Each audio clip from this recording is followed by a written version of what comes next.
sobre los efectos que causa la presión en líquidos en reposo. Vamos a recordar primero que nada qué es la presión.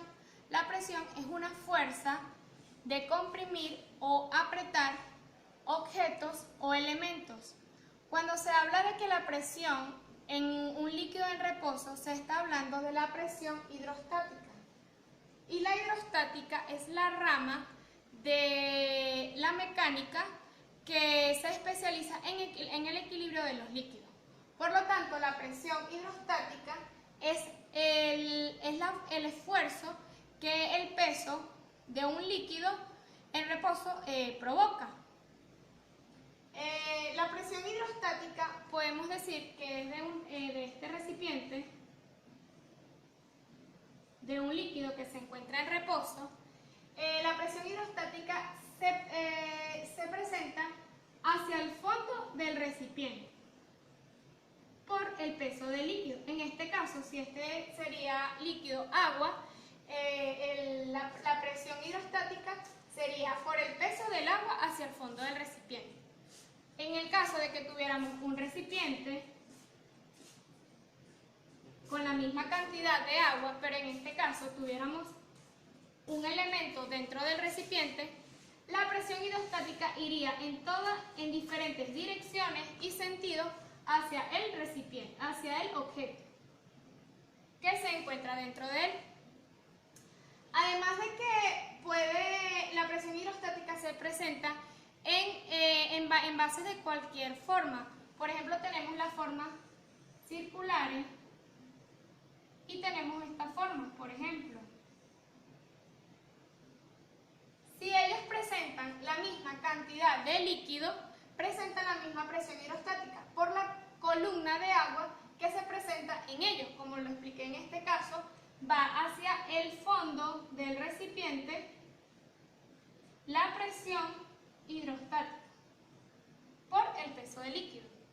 Hay tres factores que influyen en la presión hidrostática, como lo son la profundidad,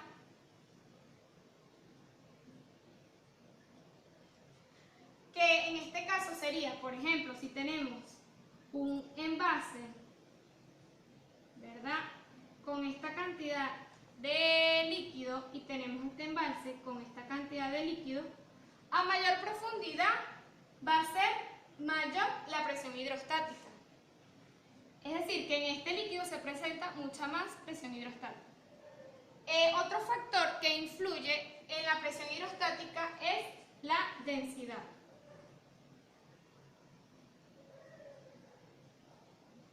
¿Por qué la densidad? Porque podemos tener dos recipientes con la misma cantidad de líquidos. Pero en este caso, si tenemos un líquido, por ejemplo, en este recipiente tenemos gasolina y en este líquido tenemos agua, en este recipiente tenemos agua,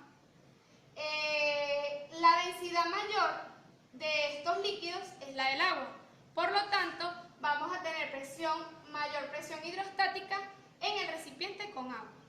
Otro factor que influye en la presión hidrostática es la gravedad.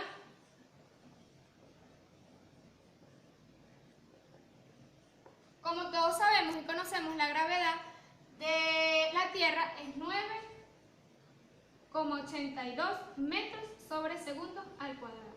Entonces, estos son los tres factores que necesitamos para calcular la presión hidrostática, que va a ser la presión hidrostática, va a ser H, que sería la profundidad del líquido, por la densidad del líquido a estudiar, por la gravedad. La presión hidrostática nos va a dar las unidades en newton sobre metros cuadrados, que esto sería lo mismo que pascal. Bueno, esto fue todo de la presión hidrostática. Muchas gracias.